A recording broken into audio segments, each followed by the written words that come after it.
陛下驾崩第3日，伺候他10年的老太监告诉我一个秘密，这个秘密让我决定杀光所有人。我乃大前皇后，今日凤仪君，愿为诸君快战！杀！我叫贺淑兰，大前皇后。我和萧承安是世人羡慕的帝后恩爱典范。他稳坐朝堂，我带兵征战，2人亲密无间。可今日班师回朝，我等来的不是封赏，是一只扫讯。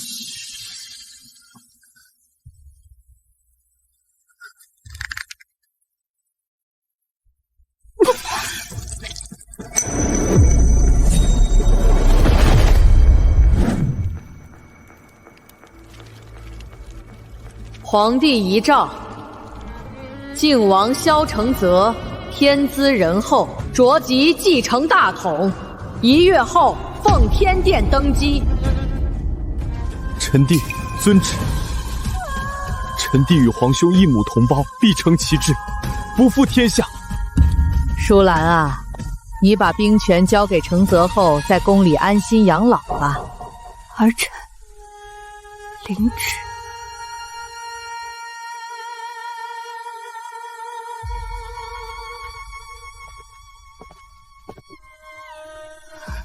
娘娘，老奴来辞行，先帝去了，我们这些宫中老人也被遣散了。这些年你照顾陛下辛苦了，这玉佩拿着吧，回老家置点田地，足够你衣食无忧过完下半生了。谢娘娘大恩。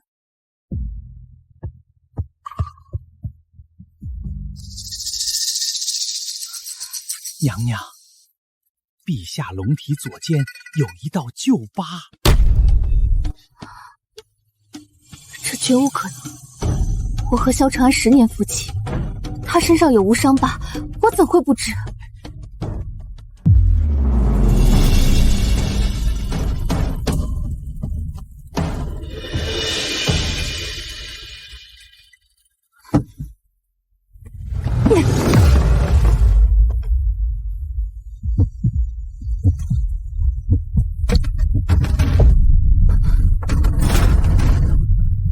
不可能，这是陈年旧疤，至少3年了，我不可能从没发现过。靖王萧承泽狩猎时左肩受过伤，时间刚好就在3年前。陛下和靖王是孪生兄弟，本来就长相相似，莫非？小桃，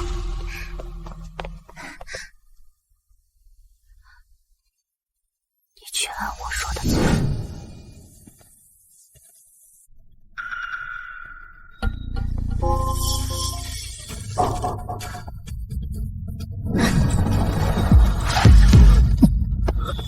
放肆！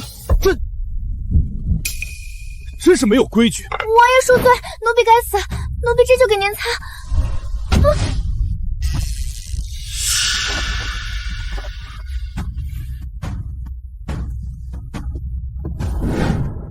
好啊，好一出偷天换日，死的是萧承泽，活着的才是萧承安。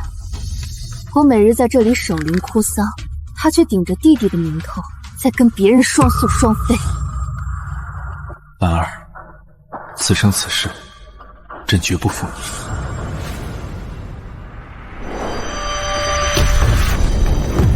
既然你们早早设好了这个局，那我就以身入局，奉陪到底。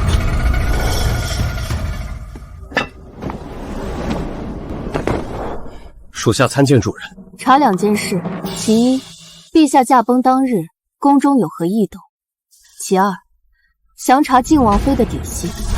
属下遵命。我倒要看看，你们到底在玩什么把戏？王爷，往左些，再高些。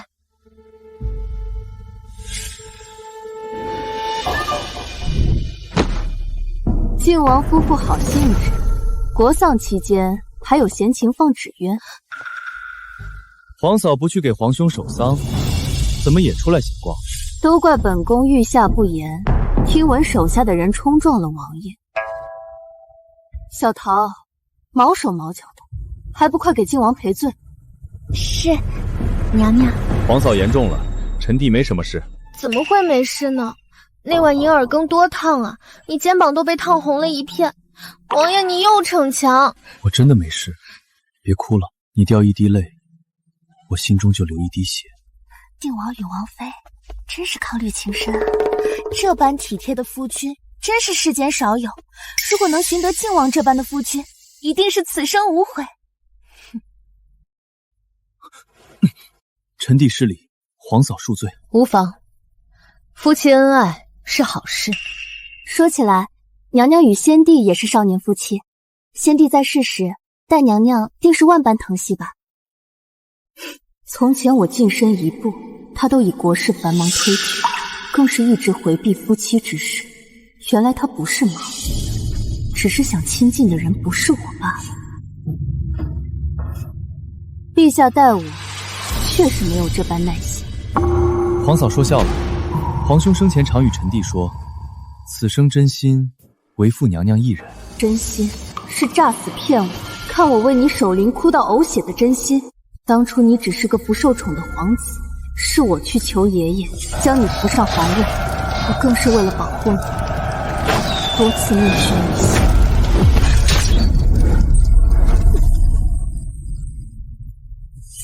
我舍命打下的江山，我倾力捧出的帝王，原来从头到尾都是一场骗局。萧承安，我能给你这一切，自然也能一一收回。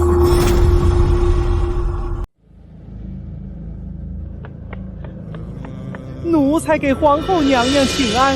太后口谕，10日后便是太后寿辰，今年寿宴交由娘娘全权操办。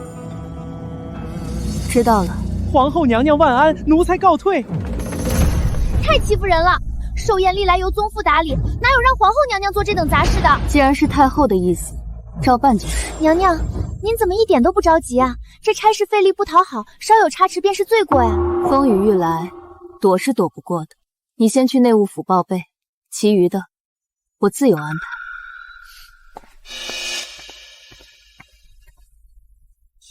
查得如何？启禀娘娘，当日未听说陛下身子不爽，宫中也未传过御医，唯有一辆马车一夜从靖王府入宫，当晚便传出先帝死讯。看来是靖王萧承泽意外病逝，我们这位陛下临时起意，设计了这出偷梁换柱。并查到靖王妃沈氏10年前曾与陛下有过婚约，陛下娶您之后，她便嫁入了靖王府。原来如此，萧承安倒是心狠，为了我贺家的助力，竟然能放弃心上人，委曲求全的娶了我。听说靖王妃进了王府后，在单独的小院安置，连靖王都很少踏足。难怪萧承安3天2头就跑去靖王府，之前我只当他是跟靖王兄弟情深，原来是在我眼皮底下瞒天过海，金屋藏娇啊！属下不解，陛下若真心喜欢沈氏，纳入后宫便是，何至于诈死假冒身份？他不敢。当年他登基之日，当众立誓后宫只我一人。如今坐稳了江山，想过河拆桥，贺家不会答应。他唯有假死脱身，以靖王身份重登帝位，沈珠儿才能顺理成章取代我。原来如此，他也趁机一并收了您的兵权，是怕您坏的好事。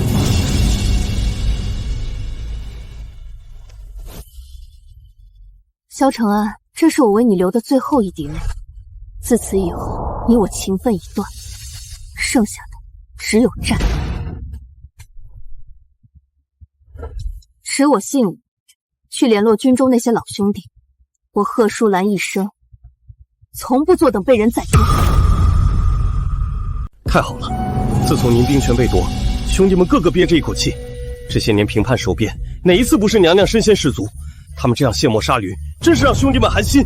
是我得知萧承安驾崩的消息，一时乱了心神，才让他们钻了空子。竟然故意利用娘娘您对他的感情，以如此下作的手段剥夺兵权，这哪里像是帝王行事啊！萧承安真够蠢的，凤仪军是我亲自选拔并训练出来的，这兵权在不在我的手上，只是我一念之间。娘娘放心，凤仪军10万将士，只认您的将令，朝廷派来的人，半个兵也调不动。告诉兄弟们，我很快就回去。凤仪军是我的底气，绝不能丢。是。对了，还有一事，今日朝堂之上，贺氏族人接连被构陷罢官，您一手提拔的官员也多被替换。换上去的都是靖王府的人。主人明察秋毫。看来这些年靖王一直都在给萧承安培养势力，他们兄弟之间倒是够信任。主人，这分明是要架空您啊！先是解除您的兵权，又更换您的门生，是想让您在宫里宫外都没有帮手。好一出釜底抽薪！萧承安为了让沈珠儿能彻底替代我，还真是煞费苦心呢。还有，禁军统领近日频频与靖王密会，属下担心他们会对娘娘不利。他们能动手，我就不能吗？莫非主人也有计策？10日之后，太后寿宴，百官齐聚，这么好的场子，不送他们一份大礼，岂不辜负？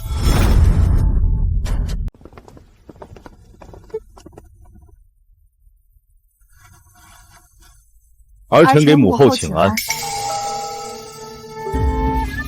珠儿给太后请安，愿太后凤体安康。好，好，好，珠儿丫头，来哀家旁边坐。皇后，让你筹办哀家的寿宴，准备的如何了？别出什么岔子，丢了皇家的脸。回太后，一切都准备妥当，请太后宽心。禀太后，江南贡院送来百绣凤袍一件，内务府的人问是送往慈庆宫还是靖王府。放肆！凤袍乃皇后遗制，自然该送皇后娘娘的慈庆宫，这也要问？退下。母后，儿臣即将登基，珠儿就是皇后，皇嫂不日即将退位，想来也用不着了。承泽说的是。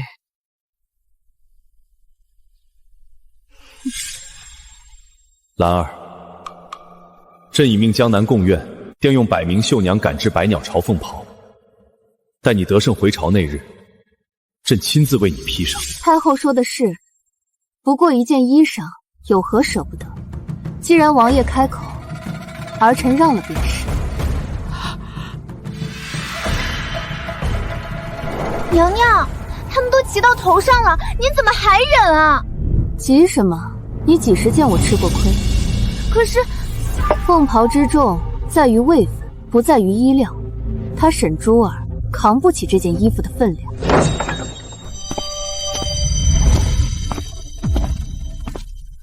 小公爷，您这是？二郎，不在金吾卫当值，怎么跑这儿来？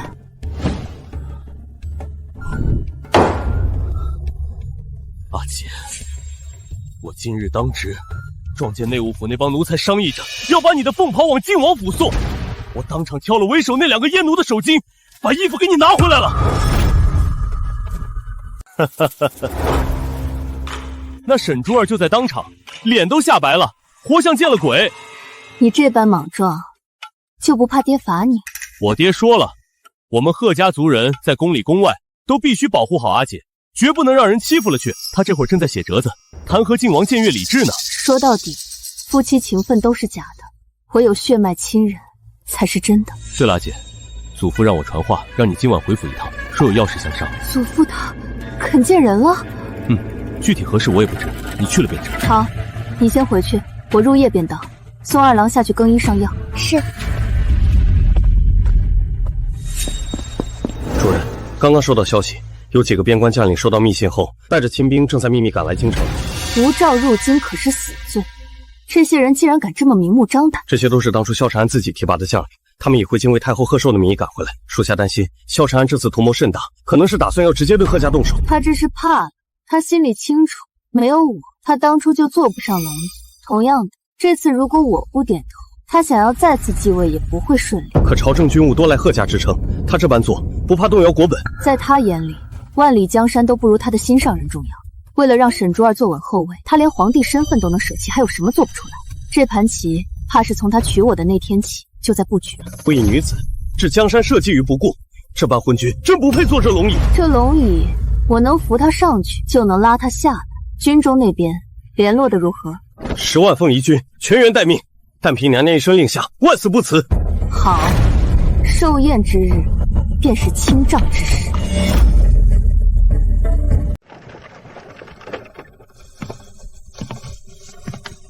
娘娘，见老丞相而已，为何要这般隐秘啊？当年祖父立主父萧承安登基，功高震主，遭到萧承安猜忌。这些年他称病不再出府，也不见客，都是为了不连累宫里的我。老丞相对娘娘真是用心良苦啊！你在此等候，我独自进去。是。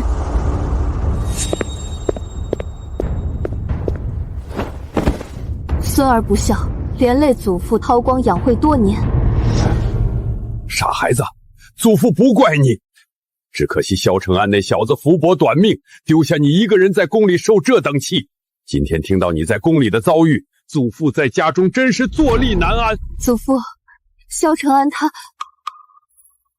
如今孙儿很是后悔，当初没听您的话，不该参与萧家的事，不该嫁入帝王家。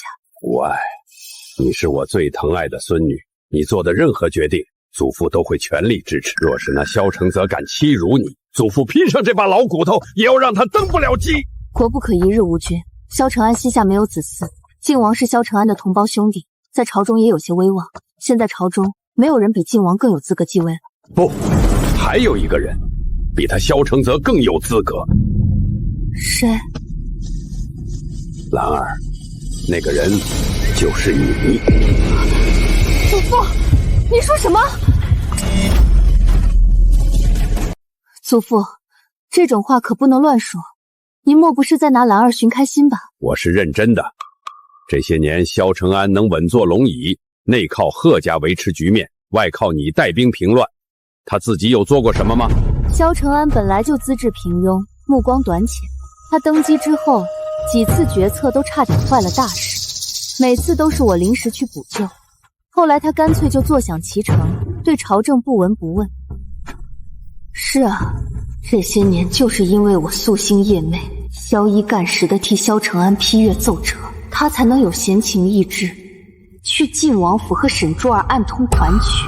这些年朝中大小决策都出自你手，税制革新、治理水患、平定四方、安抚流民，哪一件不是你亲力亲为？百官敬你，百姓爱你，这江山本就是你打下来的。可萧承安说，民间都在骂我聘姬司臣，干预朝政。那是他在骗你，他怕你威望太高，压得他抬不起头，才故意拿这些话挫你的锐气。兰儿，你比任何一个萧家人都更有资格坐上那把龙椅。是啊，女子立下的功绩，凭什么要算在男人头上？我亲手打下的江山，凭什么我自己不能做？好，有志气，这才是我贺家的女子。你若点头，祖父保你名正言顺，君临天下。这是什么？当年老皇帝临终前曾密诏于我，说萧承安资质平庸，难堪大任。若萧氏后人失德，贺家可另择贤君，以安天下。萧承安，你机关算尽，怕是做梦也想不到会把皇位亲手送到我手里。祖父，登基之事暂且保密，在那之前，兰儿还有一笔烂账，得先收回。好，你尽管放手去做，祖父与贺家永远是你的后盾。参见太后，靖王靖王妃。今日哀家寿辰，众卿不必多礼，都坐吧。靖王妃这身吉服，绣工精绝，与王妃真是相得益彰啊！可不是嘛，王妃端庄温婉，当真有母仪天下的风范。靖王与王妃情深义重，便是先帝与皇后，怕也不及这份深情啊。皇后娘娘驾到！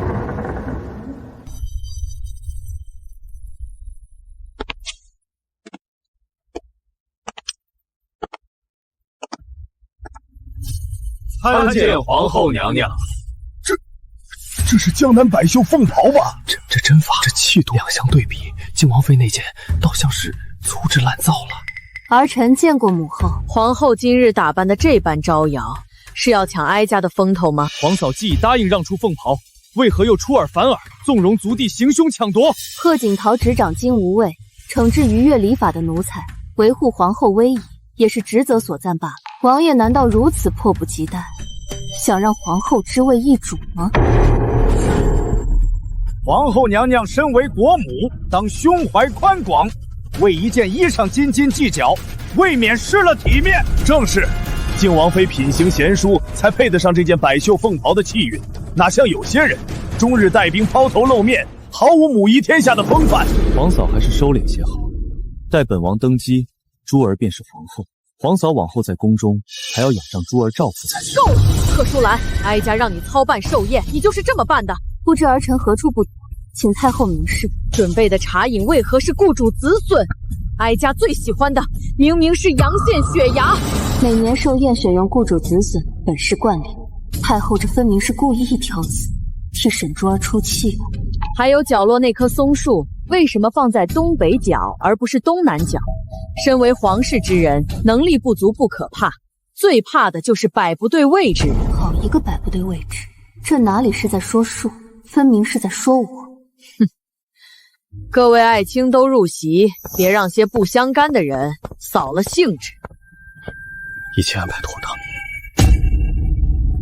很好，先让他们再得意一会儿，很快他们就该笑不出来了。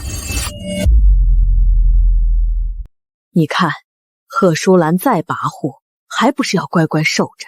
母后高明，这些年她仗着贺家功劳，处处压儿臣一头。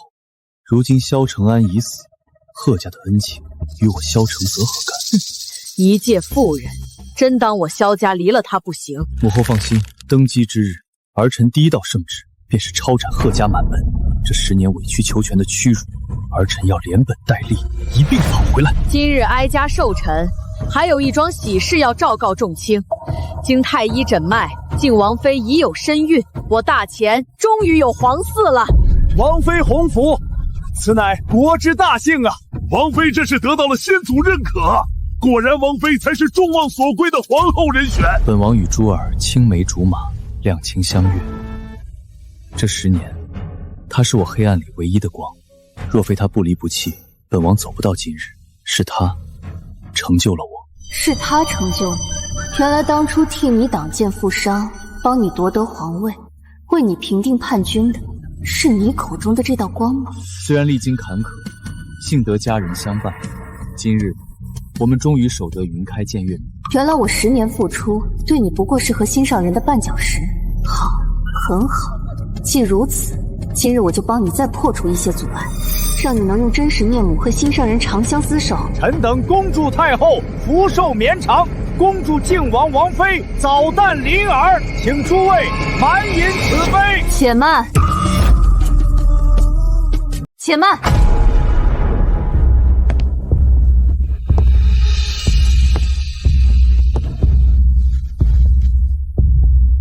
皇嫂留步，你想做什么？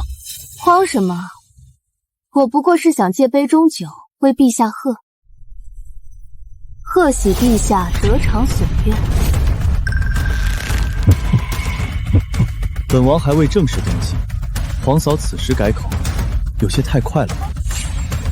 既然是皇嫂一片好意，王爷，我们夫妻2人理应回见。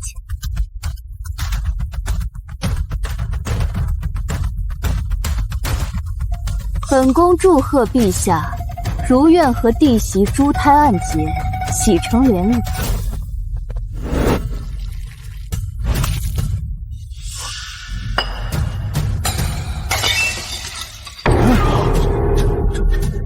这是发生什么事了？不清楚啊，兴许只是靖王一时失手，莫要乱猜测。皇嫂这话本王听不太明白。我和珠儿是少年夫妻，哪里来的什么弟媳啊？筹谋10年，不就是为了今日能堂而皇之？陛下既然爱得这般深，怎么不敢坦然相认？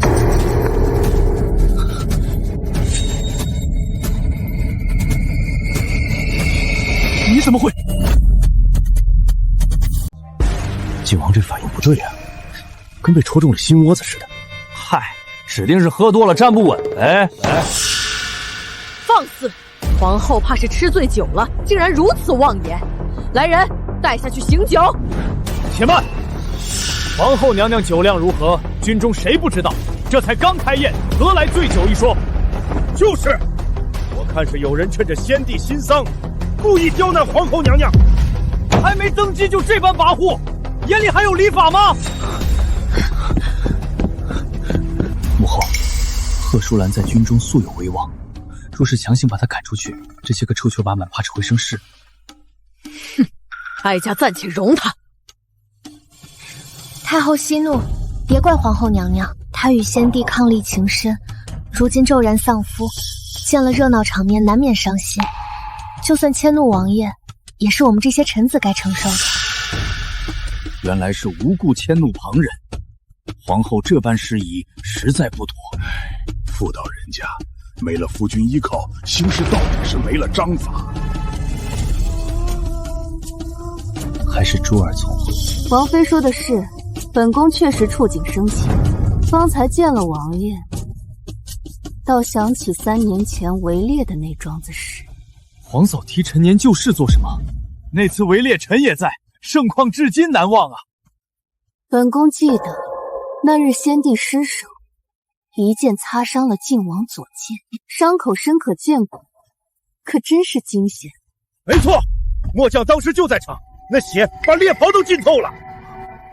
皇嫂说这些做什么？本宫记得那道疤就在这里。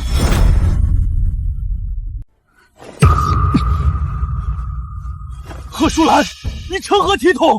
我的娘呀！非礼勿视，非礼勿视！礼崩乐坏，简直是礼崩乐坏！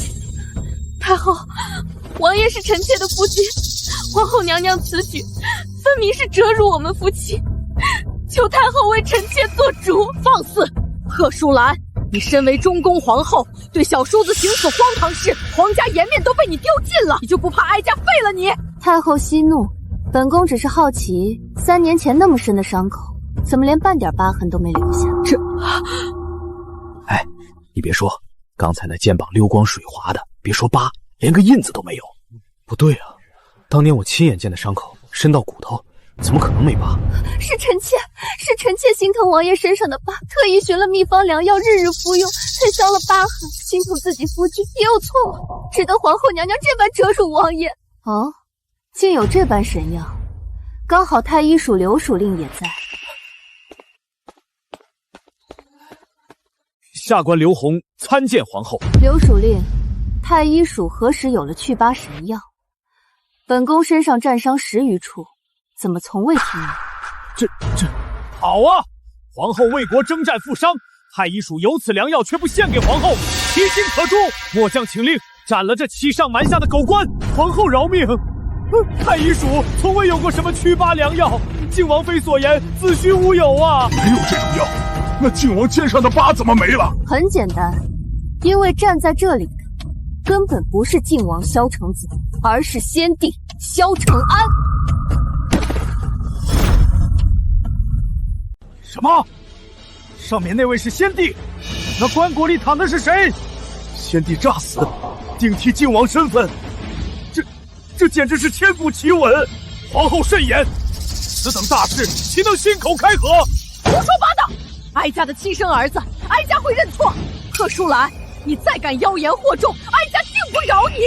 知人知面不知心，有些人表面装的情深意重，背地里打的什么算盘，可难说得很。本王与先帝是孪生兄弟，容貌本就相似。皇嫂伤心过度，一时神思恍惚，本王不怪他。靖王殿下宅心仁厚，真是有帝王胸襟呐！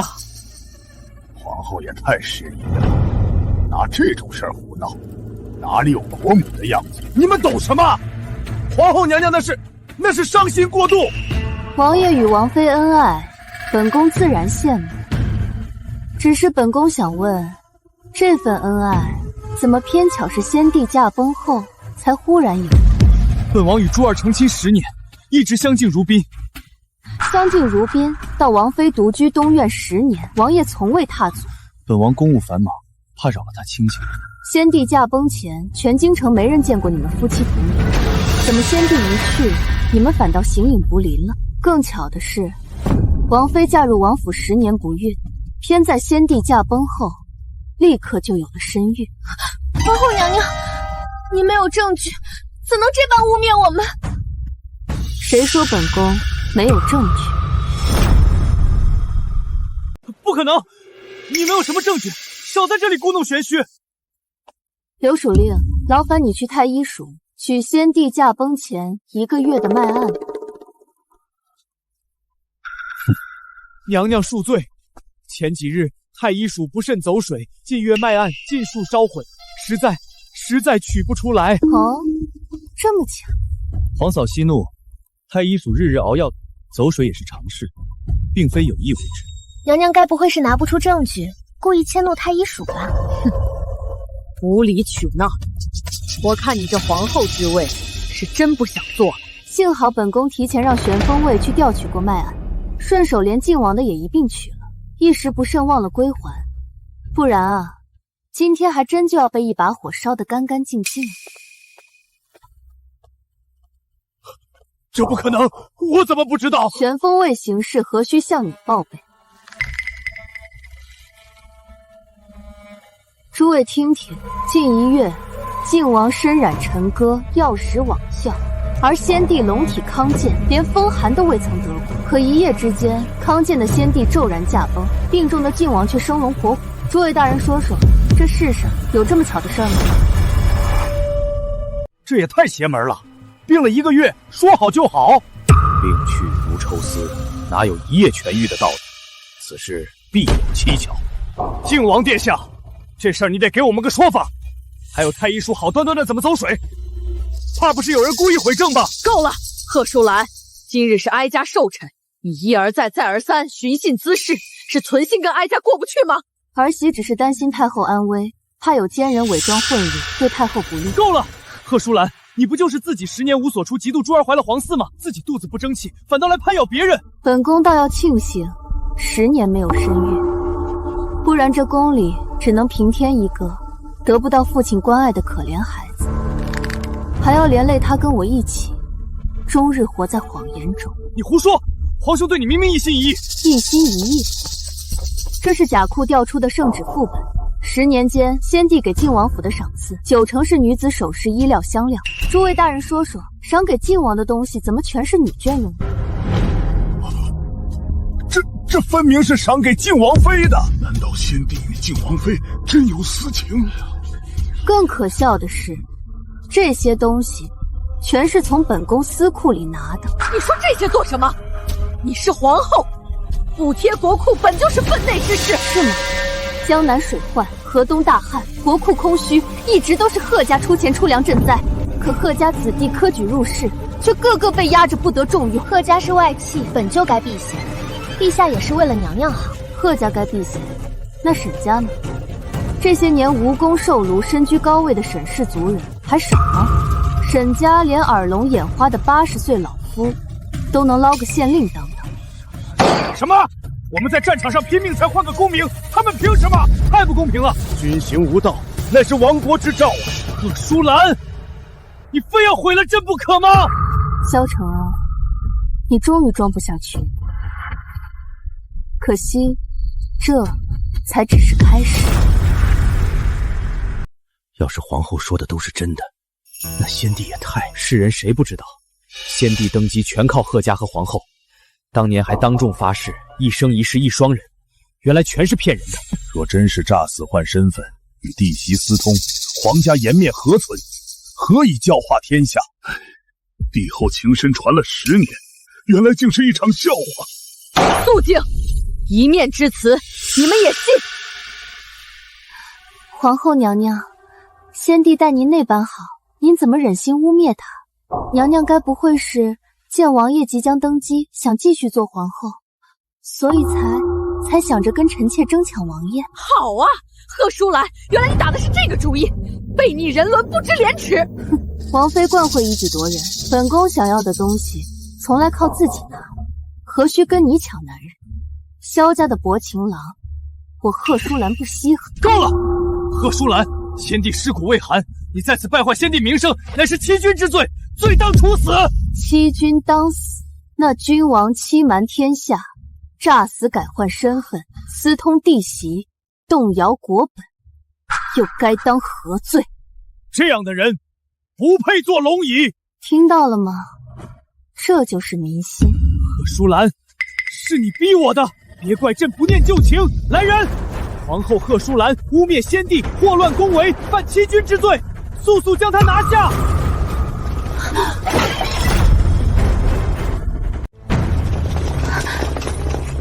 靖王，这是太后寿宴，你怎能动兵？待会儿他们敢碰皇后一下，咱们就冲上去，活出这条命，也不能让皇后受委屈。贺淑兰，你真是蠢得可怜，安安分分在慈庆宫养老不好吗？非要自寻死路。王爷别怪姐姐，她只是太爱您了，女人家嘛，难免目光短浅。你看，珠儿比你懂事多了，当年娶你不过是权宜之计，选100次，朕也只会选珠儿。萧承安，你真让人恶心。靠贺家上位时巧言厉色，坐稳江山了就装出一副大义牺牲的姿态。你以为夺了我的兵权就能拿捏我？这10年江山是我替你守的，当初你能不能登基都在我一念之间，如今也是如此。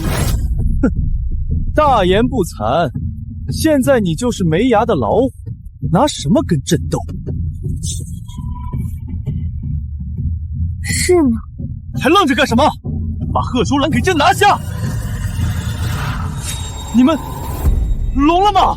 你们听不到王爷的命令吗？都收起来吧，别吓到太后。是。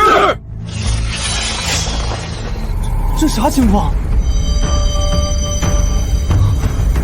不对，你们不是禁军。金吾卫将军贺锦堂参见皇后娘娘。参见皇后娘娘。贺锦堂，怎么是你？末将见过靖王太后。都起来吧。太后让你们起来。贺锦堂，你无诏带兵入殿，是想要谋反吗？太后息怒，这次寿宴是太后命儿媳操办的，儿媳也是担心宴会的安全，所以让金吾卫负责本次宴会的守卫与巡逻。皇后娘娘，今天可是太后的寿宴，你让他们披甲带刀的进来，到底是什么图谋啊？贺淑兰，莫非你是要谋反？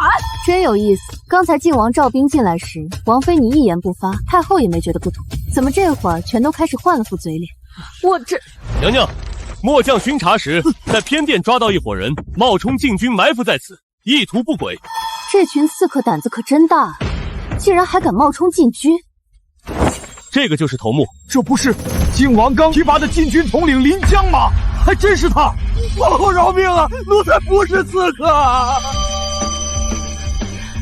贺锦堂，你怎么连林统领都认不出了？回娘娘，末将只知禁军有巡查路线，偏殿不在其列。一群人带刀藏在屋里，不是刺客是什么？确实不可长，带刀埋伏在寿宴偏殿，难不成是想趁乱动手？林统领是王爷一手提拔的，不知王爷知不知道此事？贺淑兰，你设计我？是你自己蠢。希望接下来你还能继续嘴硬，说你是萧承泽。诸公见证，禁军统领临江无诏带兵埋伏于太后寿宴，意图谋逆。贺锦堂，末将在，当场扑杀此僚，以正视听。遵命。不要杀我！我有诏，我有诏，是靖王让我在此埋伏的。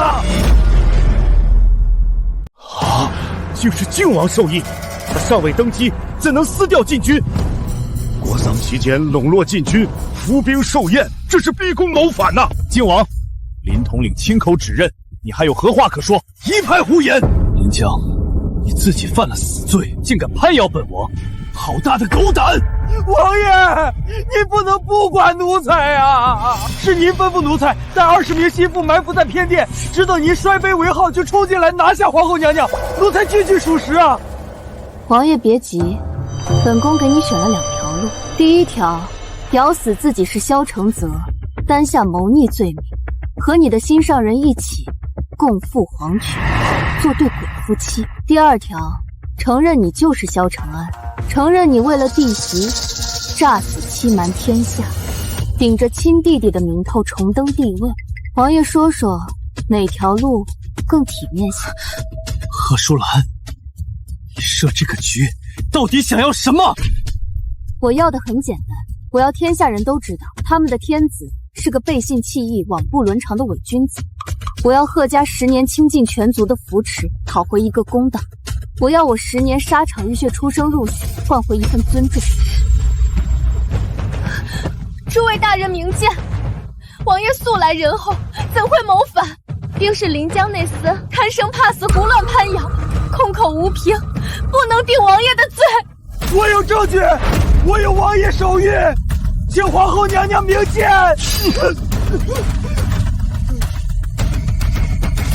请皇后娘娘明鉴。娘娘请看，这是王爷亲手给奴才的手谕，说他即将登基，命奴才接管禁军，听他一人调遣。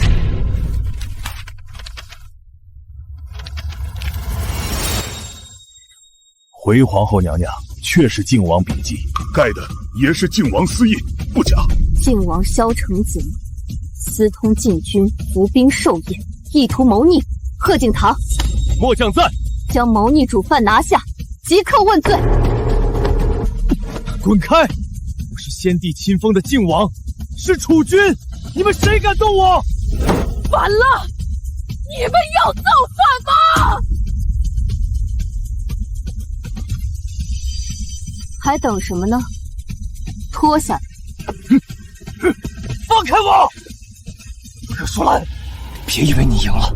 说到底，我现在是太后最后一个儿子，也是唯一的储君人选。就算我什么都不说，我就不信你真敢对我做什么！你不承认，自然有人替你承认。太后，您快救救陛下呀！再晚就来不及了。都住手！母后，不要说！他不可能谋反，因为他不是萧承泽，而是已故的先帝萧承安。什么？竟是真的？那棺椁里躺着的是靖王殿下？先帝诈死改换身份，这简直是千古未闻的荒唐事儿！我还以为皇后是气糊涂了，现在连太后都这么说，看来都是真的。皇后娘娘，这到底是怎么一回事啊？既然太后已经认了，那本宫便与诸位大人讲个故事吧。10年前，一位不受宠的皇子与心上人青梅竹马，两情相悦。可他知道凭自己坐不上皇位，于是他转头向一位世家嫡女示好，许下一生一世一双人的诺言。登基后，他不便接心上人入宫，便让她嫁给自己的孪生弟弟。10年间，以探视为名，频频出入王府，暗通款曲。荒唐！堂堂帝王与弟媳私通10年，成何体统？后来弟弟病重身亡，他便想出这招偷天换日，对外宣称自己驾崩，用弟弟的遗体入殓，自己顶替弟弟身份，准备再度登基。行此诡异伎俩，何以君临天下？如此一来，既能撇清贺家的恩情，又能光明正大娶心上人，让他名正言顺当皇后。算盘打得可真响！够了，贺淑兰，你非要把朕的脸面踩在脚下才甘心吗？本宫只是讲事实，陛下急什么？为一己私情，置江山社稷、皇家颜面于不顾，此等君主不配治国。末将跟着皇后守的是大前江山，不是这种昏君的天下，边关将士绝不会服他。好得很，贺淑兰，你赢了。费尽心机揭穿朕，不就是想看着朕身败名裂吗？好，我承认，我就是萧禅，你满意了吗？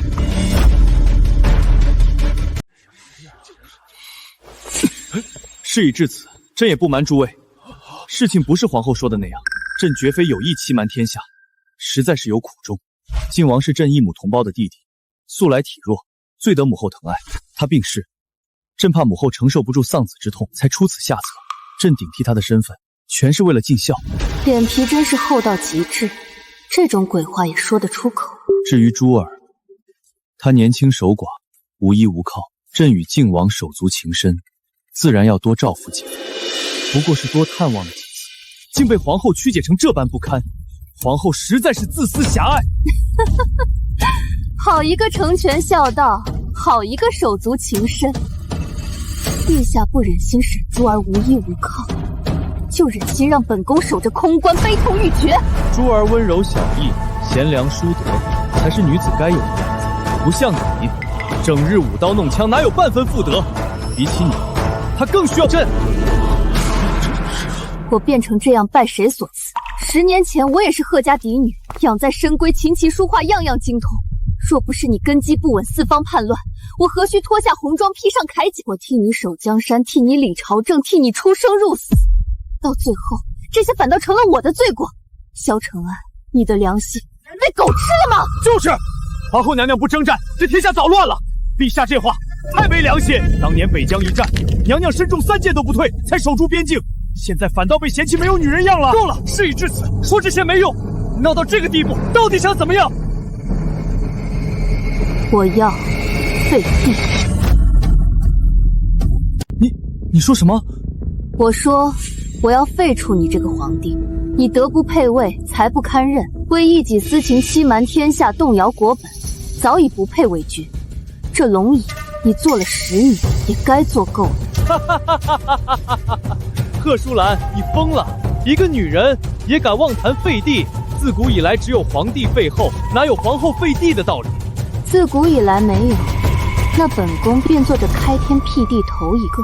10年前是贺家替你收揽人心，是我带你杀出一条血路。这龙椅是我扶你坐上去的，我自然能拉你下来。兰儿，我错了，是我一时糊涂。你我10年夫妻，情分怎会是旁人能比的？我心里从来只有你一个。我和珠儿，我和她是清白的。陛下，你说什么？是吗？那他腹中的孩子呢？那是承泽的遗腹子，与朕无半分关系。萧承安，你胡说！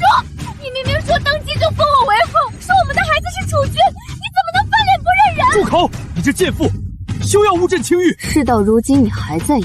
萧承安，你欠下的债，今天必须还。母后，贺淑兰，你把母后气晕了。她若有3长2短，朕唯你10万。主人，就这么放他们走了，纵虎归山啊！急什么？好戏才刚刚开始。他欠我的，欠贺家的，欠着天下的，我会一笔一笔，连本带利，全部讨回来。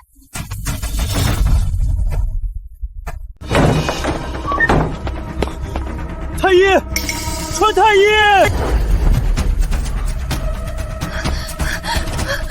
太后娘娘，你醒醒，别吓我们啊！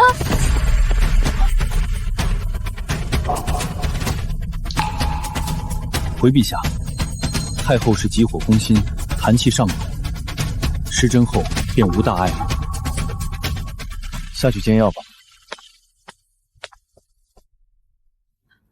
承安，贺淑兰她当众撕破了脸，我们该怎么办？这个毒妇竟敢在寿宴上逼宫！陛下，如今真相败露，朝臣们定然人心浮动。贺淑兰手里握着金无畏，她绝不会善罢甘休的。朕知道，可现在我们手里无兵可用，禁军又被贺锦坛扣了个谋逆的名号。都怪你！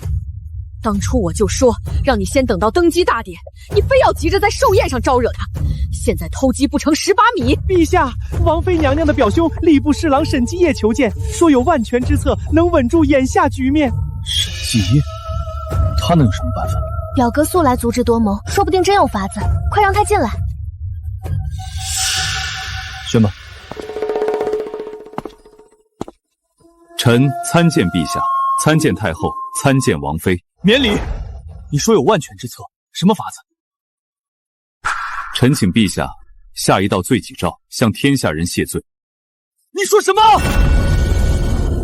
罪己诏，你让朕自己认错，别以为你是珠儿表兄，我就不敢杀你。陛下，此乃以退为进之策。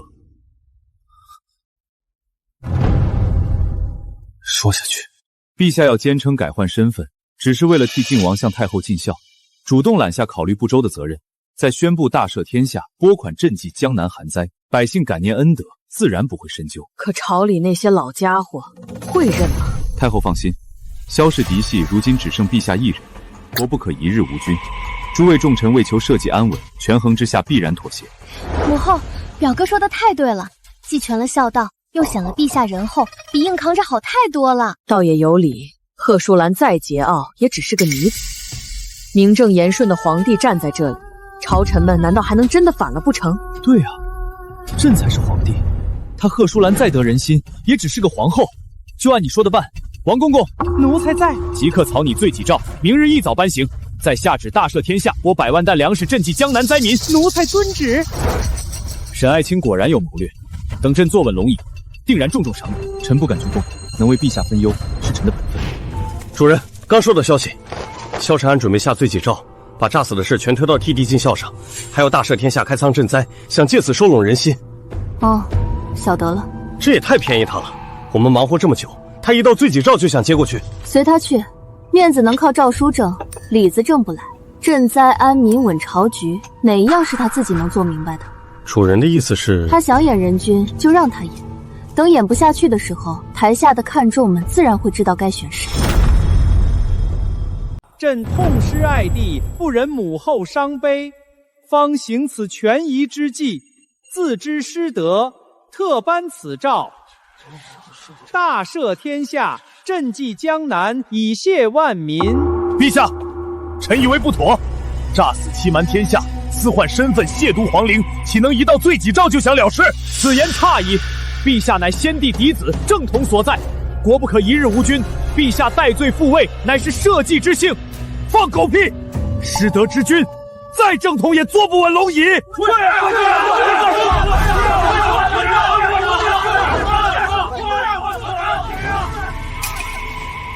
都吵够了吗？哀家就问你们，除了承安，谁还能继承大统？贺淑兰吗？难道你们要让一个女人执掌权柄？太后所言已是为国家计，臣同意陛下暂代朝政，待登基大典后再正式复位。臣复议。臣复议。既然3位国之柱石都无异议，那便这么定了。15日之后登基大典照常举行。娘娘，这也太不公平了！那些老臣怎么就妥协了？萧承安做了那么荒唐的事，居然还能复位？急什么？复位是一回事，坐不坐得稳是另一回事。他以为拿住了正统就赢了，很快他就会知道，这龙椅没那么好坐。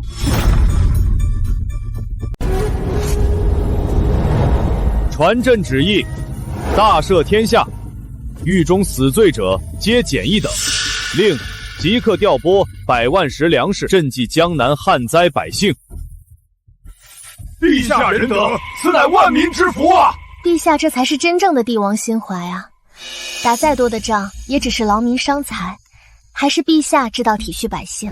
王妃娘娘说的是，女子本就该安守内宅，相夫教子，前朝的事儿本就不该妇人插手。王妃慎言，王妃言语之间自有冒犯皇后之意，这可是以下犯上。如果不是皇后带兵平定边关，内忧外患之下，你等如何能安然在此逞口舌之快？王妃说的是，本宫的职责只是掌管后宫，往后这前朝之事，本宫一概不插手，只守分内之事便是。娘娘能想通就好，也省得陛下为难。皇后能安守本分，自然最好。放心，登基大典之后，朕成功复位，必然不会亏待你。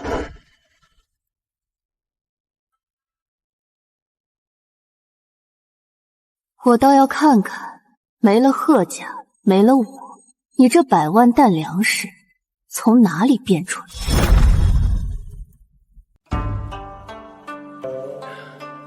还是珠儿懂事，等登基大典一过，你就是皇后。朕答应过你的，不会食言。皇后不皇后，臣妾不在意。珠儿只求能常伴陛下左右。陛下，户部尚书林燕求见。宣，参见陛下。免礼。赈灾的银两粮食都安排好了吗？尽快拨下去，别耽误了江南的事。陛下，国库空虚，实在拿不出这么多银两粮草。什么意思？往年赈灾也没见你说没钱，怎么到朕这里就国库空虚了？你是在消遣朕吗？回陛下，江南河东已经连年天灾，赋收收不上来，国库一直空虚。往年都是皇后娘娘用贺家的势力解决的。你什么意思？难道朕的江山离开他贺淑兰就要天塌了吗？朕该死！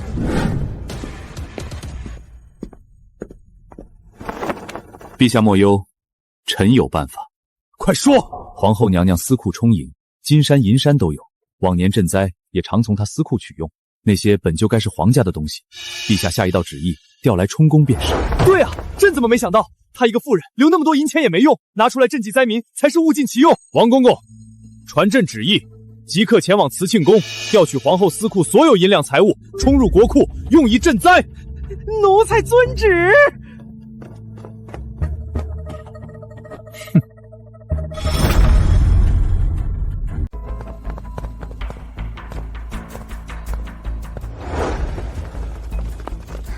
放肆！你们竟敢直闯慈庆宫！咱家是奉旨而来，滚开！直接砸开！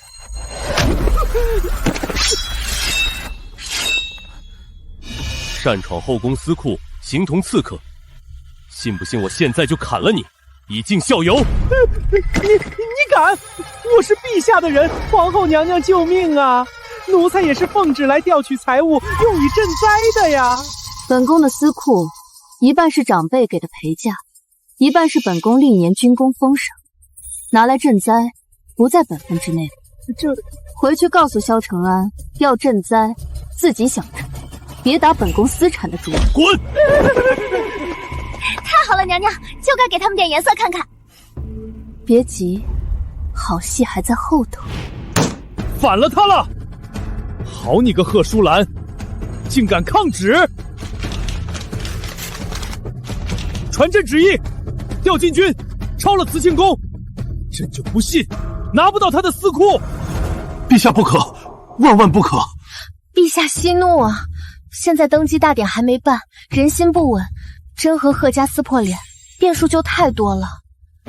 是啊，陛下，小不忍则乱大谋。等您正式登基，名正言顺了，到时候想怎么处置贺家都可以。现在先忍一忍。好，朕忍。贺淑楠，你给朕等着！登基之日，朕定要你和贺家付出代价！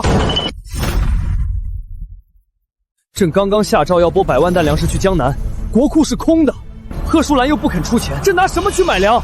陛下，事到如今，只能暂时变卖宫中珍宝，暂时应付难关，先凑齐赈灾银两。登基大典之前，不能失了民心。什么？要哀家变卖首饰？不行！母后，社稷为重啊！等陛下登基了，什么样的奇珍异宝没有？现在先委屈一下，等过了这关，到时候贺淑兰私库里那些东西都是我们的了。罢了罢了，为了承安的江山，哀家这点首饰算什么？尽管拿去。谢太后深明大义。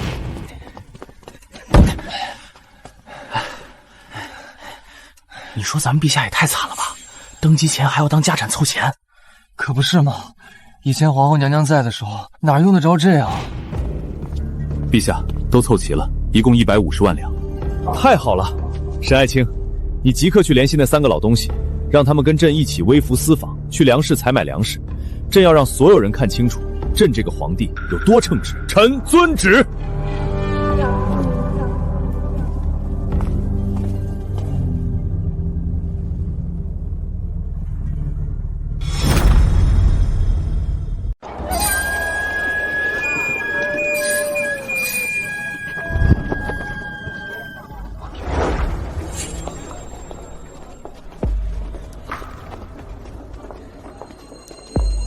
掌柜的，稻米怎么卖？3两银子一担。3两，混账！你怎么不去抢？往年灾年最多500文一担，你敢哄抬米价？这位客官，话可不能乱说。往年遇灾都是贺家开义仓，从外地调粮过来，还自己垫钱平抑粮价，所以才便宜。现在贺家不管了，路上兵荒马乱的，粮食运不进来，货少价高，自然就是这个价。可不是嘛！以前皇后管事的时候，再大的灾年也没见过粮价涨成这样。唉，现在朝廷不管用喽，说是赈灾，到现在也没见1粒米下来。说什么人均，连粮价都压不住，跟皇后娘娘真是没法比。原来往年的太平年景，全靠皇后娘娘。那还用说？咱们陛下除了会说漂亮话，还会干什么？陛下，陛下等等我！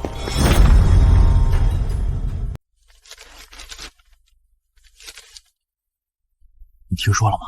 粮价涨到3两一担了，凑的那点钱，连往年1/10的粮食都买不到。那肯定啊，以前都是靠贺家出钱出粮，皇后亲力亲为。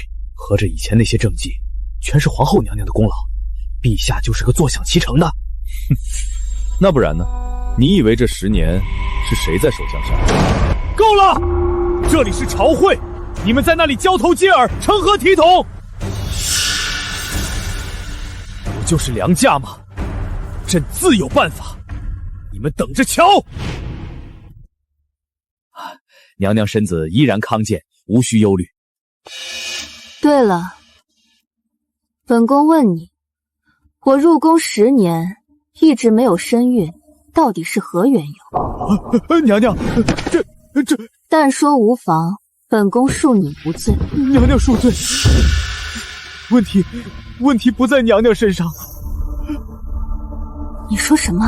是陛下，陛下私下里纵欲过度，早已损伤根本，服药调理多年也不见起色，所以娘娘才一直没有身孕。原来如此，10年夫妻，我竟白白背负了无后之罪。这么多年，他一直认定是我身子弱，不易受孕。那他知道是他的问题吗？此事关系皇家颜面，所以臣一直都没敢禀告陛下，害怕触了陛下眉头。这便是女子的命啊！这些年因为无后的罪名，本宫一直被人上奏折请求废后，即便军功彪炳，就因为没有孩子，被那群文官们指责无才无德，德不配位。臣该死，臣该死！行了，你下去吧。今日之事不许对外透露半个字。臣遵旨，谢娘娘。如果萧承安早就损伤了根本，那沈珠儿的身孕……陆昭，属下在。去查沈珠儿腹中孩子的来历，重点盯着沈继业和沈珠儿的往来，事无巨细都报给我。属下明白，即刻去查。这下有意思了。赈灾的银子凑了500万两，我直接扣下了350万两，萧承安都还蒙在鼓里。还是表哥有本事，只是你要小心些，别让人撞见了。怕什么？马上你就是皇后，咱们儿子就是太子，连江山都是我的，我还怕谁？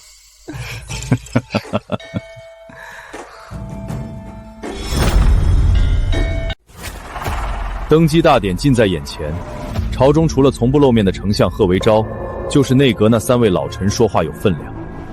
李松、张林、王圭这3个人，你务必拉拢过来，登基之事方才能万无一失。陛下放心，包在臣身上，臣一定让他们服服帖帖的。赈灾的事也盯紧点，别出乱子。臣遵旨。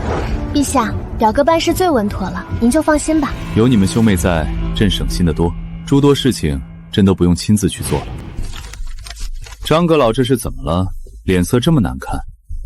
沈大人，你自己看，采买粮食的银两和市价对不上，差了整整3成，这笔钱去哪儿了？张阁老这话什么意思？你是说我贪墨了？是不是贪墨，沈大人心里清楚。这笔亏空，你必须给个说法，不然老夫定要上奏陛下。给你说法？老东西，你也配？你说什么？来人！张阁老目无上官故意刁难赈灾要事，给我拖出去扒了官府，绑到街头示众！沈继业，你敢！老夫是内阁大学士，你不能这么对我！哼，内阁大学士得罪了我，别说大学士，天王老子也没用。这不是张阁老吗？怎么被绑在这儿了？听说是得罪了陛下最倚重的沈大人。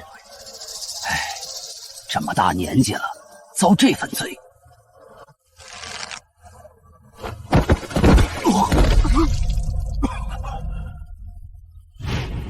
陛下，那张陵倚老卖老，故意刁难表哥，表哥敲打他一下也是应该的，不然以后谁都敢对赈灾的事指手画脚了。珠儿说的对，沈继业做事有魄力，比那些老顽固强多了。有你们兄妹在，镇这江山一定能做得安稳。哟，这不是王阁老吗？巧了，沈大人，这位就是王阁老的孙女吧？长得真是可人。沈大人若无要事，老夫就先告辞了。王阁老莫急，我看你这孙女跟我有缘，不如送入我府中侍奉我，少不了你的好处。以后陛下面前，我也多关照关照你。庶子，你休得无礼！给脸不要脸，走着瞧。老夫何时受过如此羞辱？辞官，这官老夫不当了。太过分了！张阁老被当街示众，王阁老的孙女被当众调戏，这沈继业简直无法无天。就是，陛下还这么纵容他，再这样下去，朝廷迟早礼崩乐坏。我们联名上奏，弹劾沈继业，不能再任由他祸乱朝纲了。你看那些老东西，一个个看着清高，真收拾起来屁都不敢放一个。表哥手段真厉害，满朝文武谁敢不服你啊？那是，等陛下登基，你是皇后，我是国舅，这大钱江山就是我们兄妹的了。陛下，臣有本奏：沈继业贪墨赈灾银两，当街羞辱大臣，调戏命官女眷，胡作非为，请陛下严惩沈继业，以正朝纲。李太傅，饭可以乱吃，话可不能乱讲。你说我贪墨，有证据吗？账目亏空摆在那里，人证也有，你还敢狡辩？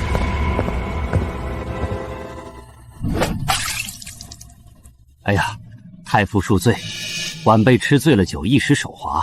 太傅年纪大了，站不稳，可别摔着了。李太傅，行了行了，李太傅年纪大了，身子不中用，退朝。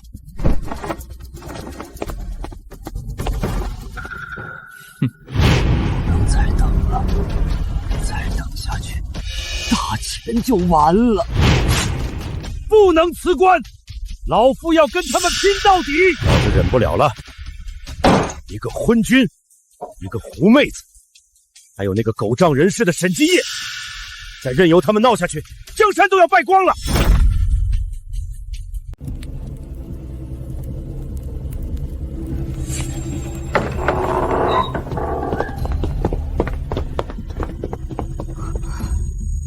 诸位是？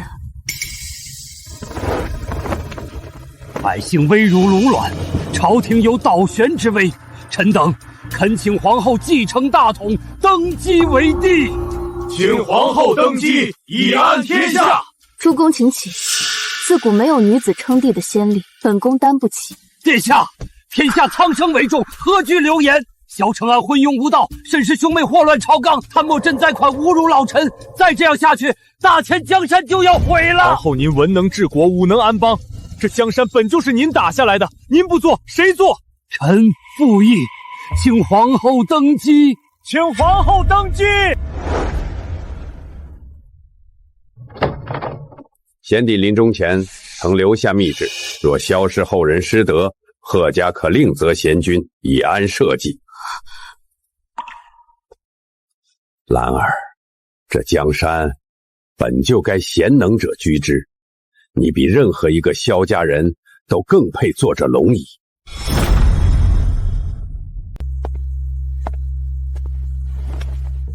既然诸公以天下苍生为念，本宫便应下此事。臣等参见陛下。起来吧。当务之急是登基大典的布局。3日后定是原定的登基大典，当日百官齐聚，正是最好的时机。我们就在奉天殿当众废黜萧承安，拥你登基。金吾卫已经掌控了京城9门，只等一声令下，萧承安手里的禁军根本不堪一击。娘娘，萧承安之前秘密传召的几位边关将领，已经带着人马混进京城了。我等候已久了，让凤仪军分批潜入城中，密切盯着这些人，但有异动，直接拿下。是。朝臣这边，老臣已经联络妥当，9成以上的官员都有拥护皇后之意。很好，3日后就在奉天殿，我要跟萧承安算总账。是。再过3天，朕就正式复位了。登基大典之后，朕要马上抄了贺家满门，把贺淑男贬去冷宫，让他好好尝尝阶下囚的滋味。陛下英明，等臣妾当了皇后，一定好好伺候陛下。好，等了10年，朕终于能和你光明正大在一起了。再有2日，朕就能再次穿上这身天子礼服了。沈爱卿，臣在。登基大典不能出事，各处岗哨加双岗，宫墙下每10步1人，届时一只苍蝇也不许放进去。臣遵旨。陛下放心，陈将军他们已经进城了，这次绝对万无一失。表哥办事一定妥帖，陛下不用担心。朕登基之日，就是贺家倒台之时，你们这些从龙功臣少不了好处。陛下英明。贺淑兰，任你军功盖世又如何？这天下终究是朕的。明日便是登基大典，诸位今日做个决断，是跟着萧承安任由沈家祸国，还是另择贤君，还天下清明？这还有什么好选的？沈基业贪墨赈灾款，当街羞辱老夫，此等奸佞当道，国将不国。没错，老夫孙女被他当众调戏，这官本不想做了，可若能扶皇后登基，老夫拼上这条老命也值了。皇后文能安邦，武能定国，这10年江山本就是他守下来的，他不做，谁配做？可自古从未有女子称帝，这礼法上，礼法是死的，人是活的，百姓能吃饱饭，边关能得太平，便是最大的礼法。这是文德皇帝临终密旨，若萧氏失德，可另择贤君。我等有此旨意，名正言顺。我等愿听老丞相调遣，拥立皇后登基。周将军，你们分批入城，不要扎堆。入城后直奔各自指定坊区待命，把那些老鼠给盯紧，不许打草惊蛇。西城门由我们金吾卫把守，不会有人知道你们的行踪。放心，这些都是周某选出来的精锐，请皇后娘娘放心，那些老鼠一只都跑不掉，我等必不辱使命。萧承安，你的好日子到头了。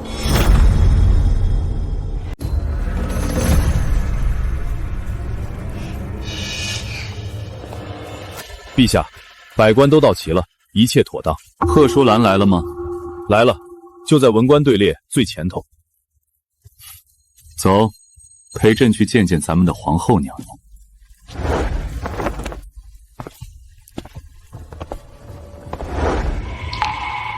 朕还以为你没脸来参加今日的大典。姐姐也是一片心意，毕竟看着陛下登基也算有始有终。只是姐姐这身皇后常服继续穿着不太合适了吧？陛下说笑了，今日如此重要，本宫自然要来。在陛下册封新的皇后之前，本宫依然是中宫之主。你倒是看得开。95之位太高，有些人没那个能力，却硬往上爬，只会摔得很惨。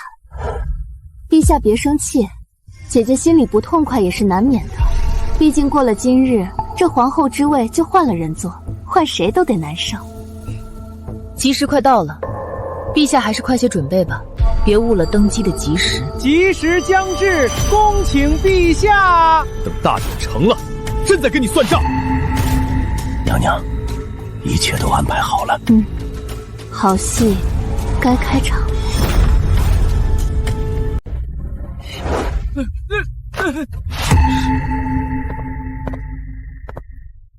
贺维昭，你要做什么？老臣手中乃文德皇帝临终密旨，请陛下听旨。胡说八道！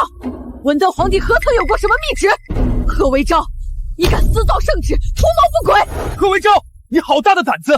今日是陛下登基大典，你竟敢在此妖言惑众！来人，把他拿下！有旨意在此，谁敢妄动？文德皇帝大建之时，召老臣于御榻前亲授此旨，今日便当着满朝文武的面昭告天下。承天受命，皇帝诏曰：若萧家子嗣无德，贺氏可废之，令则贤能者承继大统，以安万民。钦此。胡说！老东西，你敢矫诏！贺维昭，你假传先帝旨意，蓄意谋反，哀家要诛你九族！太后息怒，此旨一式两份，一份在老臣手中，一份藏于太庙金匾之后。若太后不信，大可派人去取。陛下失德之事，天下皆知。今日便依先帝遗旨，废黜萧承安帝位，另立贤君。你敢！这是先帝嫡子，正统所在，谁敢废朕？贺维昭，你煽动谋反，就不怕朕杀了你吗？君无道，臣可罚之。何况有先帝密制在手，何来谋反？好，朕今日先拿你开刀，看谁还敢胡说八道！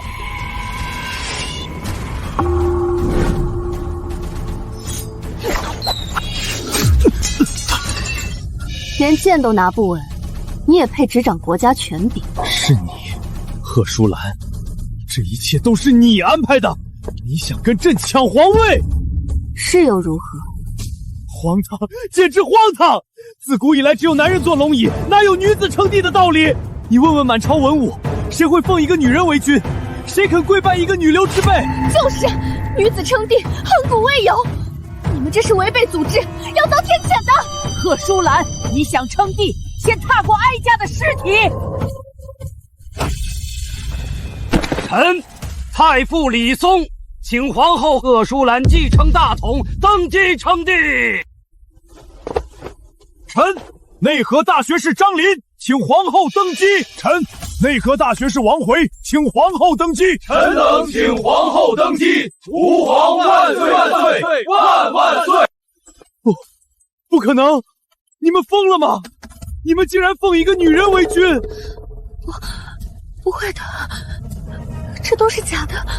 得民心者方得天下，你终日只知道操纵权术，不懂人心所向，所以你输定了。你做了10年的江山，是我替你守的，如今也该物归原主了。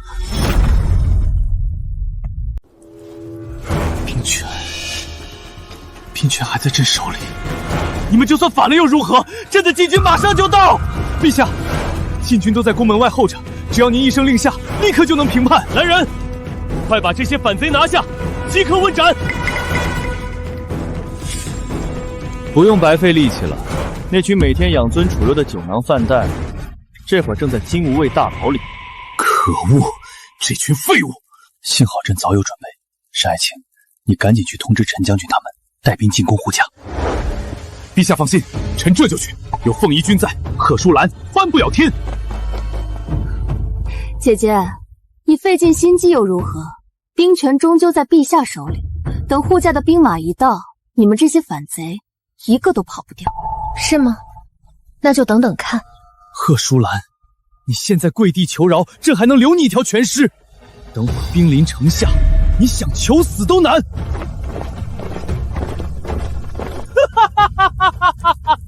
快，把这个谋逆的妖妇给朕拿下！放开我！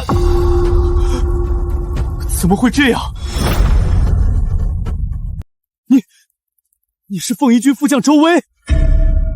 末将在城中抓到了一些图谋不轨的乱党，这个姓沈的承认说，是陛下勾结的那些人。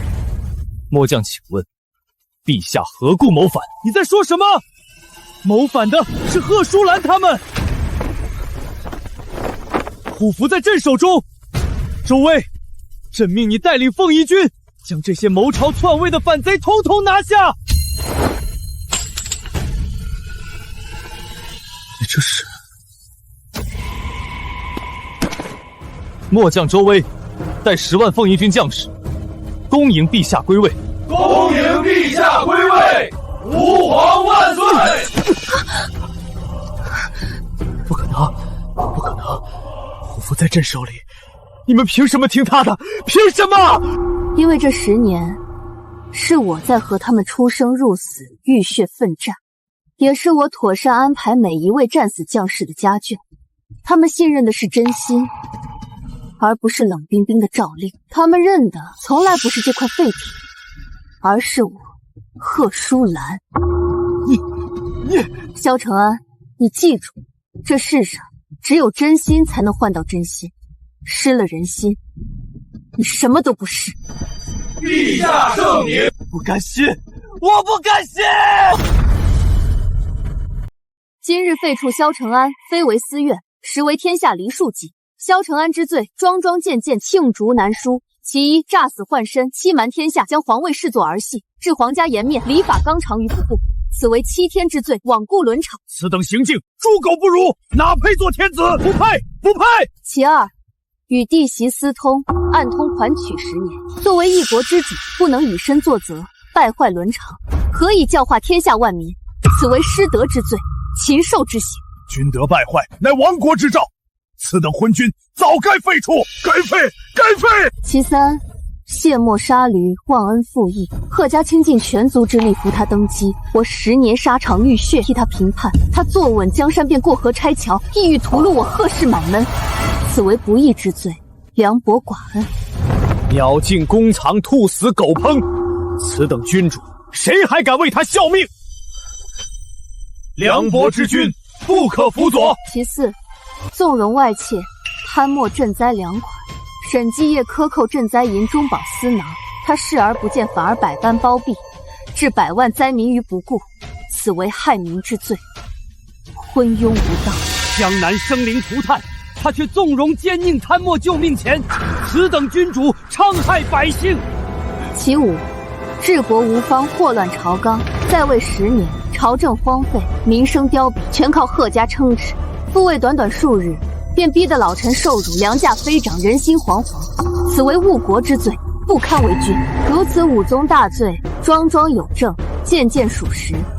诸位大人说，这样的君主，该不该废？昏君当废，罪大当诛。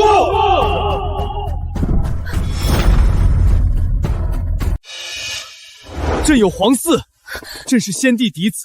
就算有错，江山也该传给朕的孩子，轮不到你一个外姓女子。是的，我们有一个孩子，这是萧家的皇嗣，你们不能这么对陛下。没错，萧家血脉在此。贺淑兰，你就算废了皇帝，这江山也还是萧家的，总不能让皇嗣流落在外。别急，还有一件事，想来你自己都不知道。什么事？刘署令，出来吧。陈留红参见陛下。当着满朝文武的面，你说清楚，本宫与萧承安多年无子，到底是谁的问题？是陛下，陛下他说清楚。陛下早年纵欲过度，早已损伤根本，不育之症已有多年，服药调理，从未见效。皇后娘娘多年无子，错不在娘娘，在陛下。什么？萧承安不育？那靖王妃肚子里的孩子是谁的？我的天，这也太荒唐了！不可能！你胡说！刘红，你敢污蔑朕，朕杀了你！萧承安，你连自己能不能生都不知道，还敢拿皇嗣当挡箭牌，不觉得可笑吗？不是的，不是这样的，这孩子就是陛下的，是贺淑兰买通了太医，是他污蔑我们，诸位大人明鉴。贺淑兰想当皇帝，就故意编造这种谎话，败坏陛下和我的名声，其心可诛啊！对，是污蔑，你们都是贺淑兰的人，你们串通好了。嘴硬是没用的，陆征，带人证上来。是。翠儿，你怎么会在这里？皇后娘娘饶命！奴婢什么都说，什么都说。说吧，你家王妃腹中的孩子到底是谁的？是沈大人的，就是沈继业，沈大人。说什么？再说一遍！王妃和沈大人根本不是表兄妹，他们早就有私情，嫁入晋王府之前就在一起了。这孩子就是沈大人的。你闭嘴！奴婢亲眼见过很多次，他们在府里私会。胡说！翠儿，你这个吃里扒外的东西，是他们逼你的，对不对？奴婢没有撒谎。那天在假身后面，奴婢还听见沈大人说，陛下登基，他就是实际上的皇帝，孩子以后就是太子。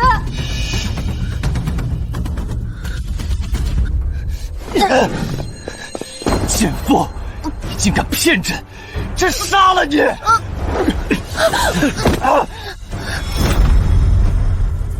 千古奇闻，真是千古奇闻！堂堂帝王被奸夫淫妇蒙在鼓里10年，活该！这就叫报应。他骗了皇后10年，转头又被别人骗，真是天道好轮回。陛下，此3人罪孽深重，不严惩不足以平民愤，请陛下下旨。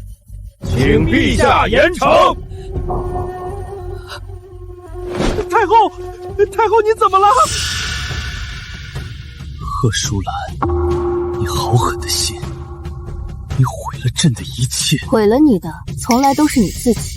10年前我贺家扶你上位，给你10年时间，你把江山治理成这副模样，把人心耗得一干二净。你为了一己私情，抛却责任，欺瞒天下，走到今天这一步，全是你咎由自取。传朕旨意，萧承安废去帝位，贬为庶人，终生圈禁皇陵，为萧家祖先守灵赎罪。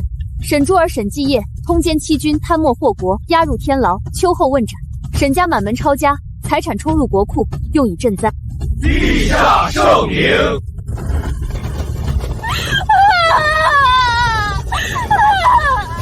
吉时已到，请陛下登基，登临大宝。请陛下登基。